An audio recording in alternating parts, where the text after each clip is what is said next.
সবাই বলে কোনো ধর্মই খারাপ কথা বলে না। ইসলাম একই কথা বলে। কেন তার সমস্ত পৃথিবী তৈরি করতে 6 দিন লাগলো? আপনি 9 মাস পরে জন্মাবেন।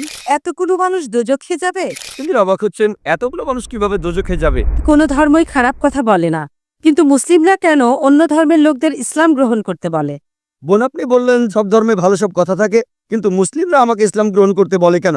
অন্য যেসব ধর্ম আছে সেগুলো যা বলে তার বেশিরভাগ কথাই ভালো, তবে ইসলাম ভালো কথা বলার পাশাপাশি আপনাকে দেখাবে কিভাবে সেটা অর্জন করতে হয়। আমি উদাহরণ দিয়েছি, সব ধর্মই বলে চুরি করো না, ইসলাম একই কথা বলে, তবে ইসলাম দেখিয়ে দেয় কিভাবে সেই অবস্থানে যাবেন যেখানে কেউ চুরি করে না। যাকাত দেন, সাহায্য করেন, এরপর কেউ চুরি করলে তার হাত কেটে ফেলেন, তাহলে চুরি করা বন্ধ হয়ে যাবে, কোনো অপরাধ থাকবে না। এজন্যই আমি বলেছিলাম যে ইসলাম ভালো কথা বলার পাশাপাশি আপনাকে দেখিয়ে দেবে কিভাবে সেটা অর্জন করতে হয়। যদি সর্বশক্তিমান আল্লাহ যে কোনো কিছুই তৈরি করতে পারেন, কেন তার সমস্ত পৃথিবী তৈরি করতে 6 দিন লাগলো? বোন প্রশ্ন করলেন যে আল্লাহ যদি যে কোনো কিছু সৃষ্টি করতে পারেন তাহলে কেন 6 দিন সময় নিলেন?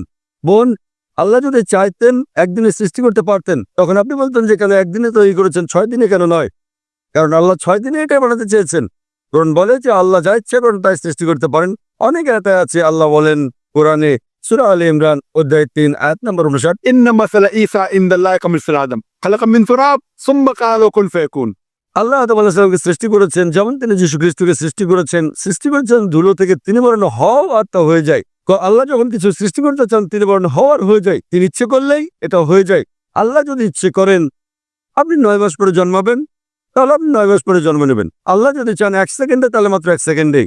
তো আল্লাহ চাইলেন যে তিনি কোনো কিছু 6 দিনে সৃষ্টি করবেন, তাই তিনি করলেন। পৃথিবীতে অনেক মানুষ ভুল কাজ করছে, আমার ভাবতে খুব অবাক লাগে, এতগুলো মানুষ দোজখে যাবে?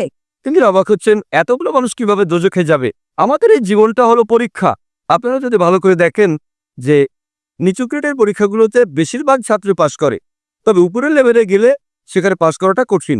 উদাহরণস্বরূপ কোনো কঠিন পরীক্ষায় বসেছেন, যেমন মেডিকেল কলেজে ভর্তি হতে গেলে আপনাকে পড়তে হবে, খাটাখাটনি করতে হবে, পড়াশোনা করতে হবে। একইভাবে বেহেশতে যেতে গেলে এটা সহজ কাজ না, এটা মেডিকেলে ভর্তির চেয়েও অনেক কঠিন কাজ। তাই এটা আসলে পরকালের জন্য পরীক্ষা। যারা আল্লাহর নির্দেশগুলো মেনে চলবেন তারা ইনশাআল্লাহ বেহেশতে যেতে পারবেন। আশা করি বোন উত্তরটা পেয়েছে।